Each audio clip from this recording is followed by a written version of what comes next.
this series, I'm going over some passages in The Will to Believe and Other Essays, the book. I will allow myself, however, some time spent on The Will to Believe, the essay in the book, originally an address to the philosophical clubs of Yale and Brown universities in the late 1800s. This, James tells us, is an essay in justification of faith, a defense of our right to adopt a believing attitude in religious matters, in spite of the fact that our merely logical intellect may not have been coerced. The Will to Believe, accordingly, is the title of my paper.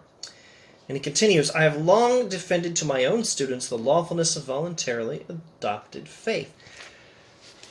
And so he's talking about the will to believe, the voluntary decision to believe, and he's talking about the right to make that decision, the right to believe, the right to choose to believe. We have a right to choose to believe in God.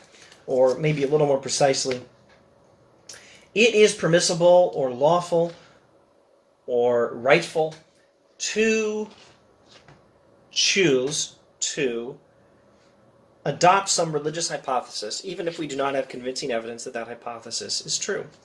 Now, what sort of right are we talking about? What sort of lawfulness? Well, it's not legal rights or legal lawfulness. He's talking about, first of all, epistemological rights. There are some things I have no business believing. Like, I have no business believing that I'm the King of France. There is no King of France. I'm in Hong Kong, I drink tea, I'm not drinking wine in Paris. I have very, very little in common with any putative King of France. I have no business believing that. But I do have business believing some things. And James says, we do have business believing in religious belief, even if we don't have convincing evidence for it. Convincing evidence is not a requirement for rational religious belief, for religious belief that does not violate any of those rules which regulate human belief. There are rules which regulate human belief, and some of them tell me I should not believe that I'm the King of France. But none of those rules require us to not believe in God. Or at least a proper understanding of the rules does not require us not to believe in God or not to adopt a religious hypothesis without convincing evidence. But second, he's also dealing with moral rights, moral lawfulness. We are in the intersection of epistemology and ethics. For any two branches of philosophy, say epistemology and ethics, or epistemology and philosophy of religion, or epistemology and metaphysics, or metaphysics and philosophy of religion, or metaphysics and ethics, or philosophy of religion and ethics. For any two branches of philosophy, there's going to be some overlapping region where some questions, some theses, and some writings are in the overlapping region. Some are in one region, epistemology but not ethics, ethics but not epistemology, but some are in the overlapping region. That's where we are. We're dealing with the moral permissibility of belief in the absence of persuasive evidence. Understand that this is in context of a famous essay by W.K. Clifford. W.K. Clifford's essay, The Ethics of Belief, says that belief, religious belief in particular, which does not have convincing evidence, is not only in violation of some sort of epistemic requirement, it's also immoral. It's also in violation of moral requirements. It is wrong, says Clifford, always, everywhere, and for anyone to believe anything upon insufficient evidence. And James is responding to that. He agrees with Clifford that there is such a thing as an ethics of belief. He, like Clifford, is in the overlapping region of ethics and epistemology. But James is saying that religious belief in the absence of persuasive evidence actually is okay, or at least it can be. So how is he going to make that case? Well, there is a great deal of material here. Let me see if I can clarify some of his terminology and then perhaps skip ahead and give some remarks on how he uses that terminology, and then maybe go back to the beginning and flip through the pages and give some interesting remarks on interesting passages in the text. Let us give the name of hypothesis to anything that may be proposed to our belief. And just as the electricians speak of live and dead wires, let us speak of any hypothesis as either live or dead.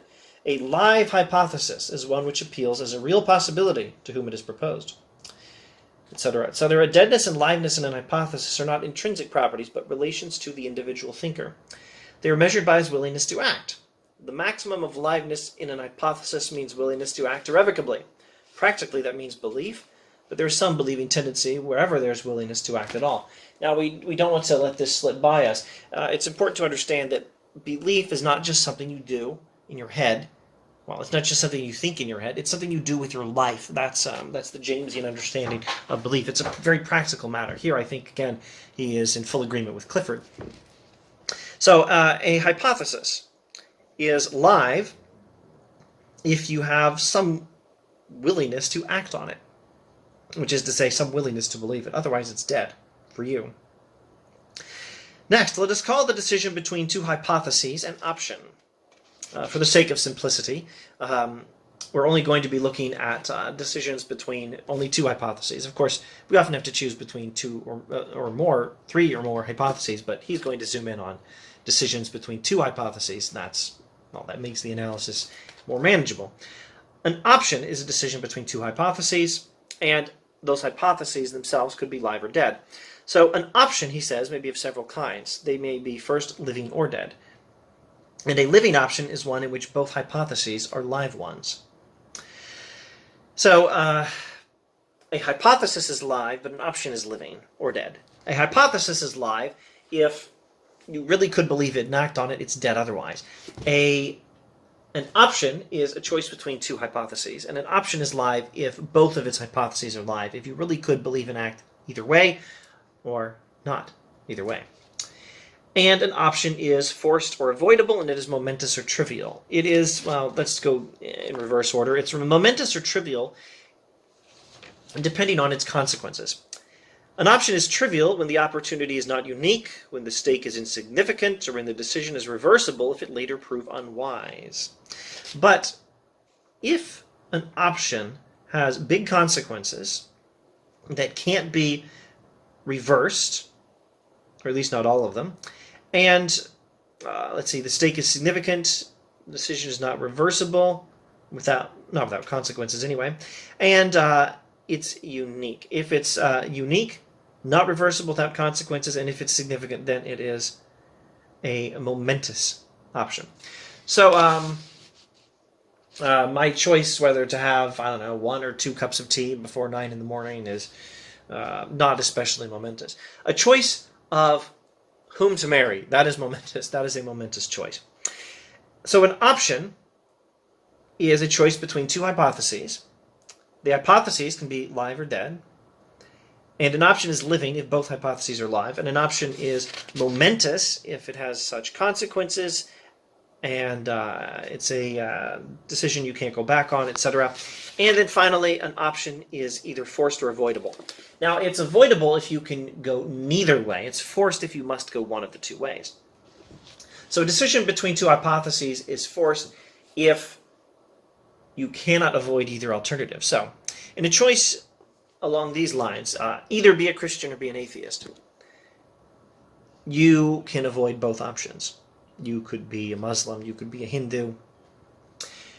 There are many choices besides Christianity and atheism. In a choice between Catholicism and Protestantism, there's lots of other options. There's also atheism, Islam, etc.